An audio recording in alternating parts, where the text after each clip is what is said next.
நாகை மாவட்டம் கொத்தங்காடு கிராமத்தில் அமைந்துள்ள மன்மதன் சுவாமி கோவிலில் பங்குனி காமண்டி தகன உற்சவ திருவிழாவின் முக்கிய நிகழ்வாக நள்ளிரவில் தீமிதி விழா விமர்சையாக நடைபெற்றது.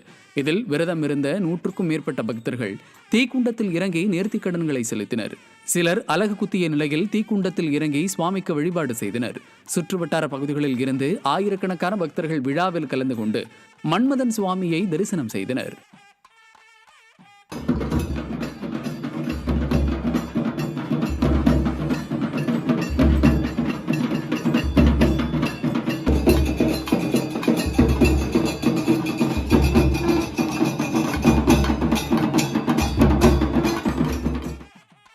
தஞ்சாவூர் மாவட்டம் கும்பகோணத்தில் முருகப்பெருமானின் 4ஆம் படை வீடான சுவாமி மலையில் பங்குனி பெருவிழாவின் ஒரு பகுதியாக இன்று அதிகாலை அரசலாற்றங்கரையில் வள்ளி கல்யாண நிகழ்வையொட்டி யானை விரட்டல் நிகழ்ச்சி சிறப்பாக நடைபெற்றது.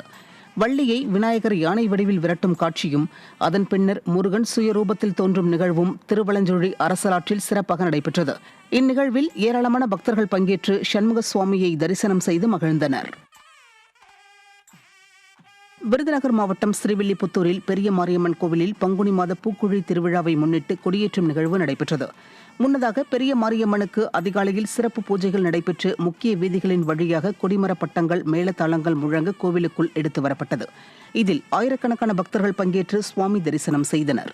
திருவிழாவின் முக்கிய நிகழ்வான தீக்குழி இறங்கும் நிகழ்வு வரும் 29ஆம் தேதி நடைபெற உள்ளது.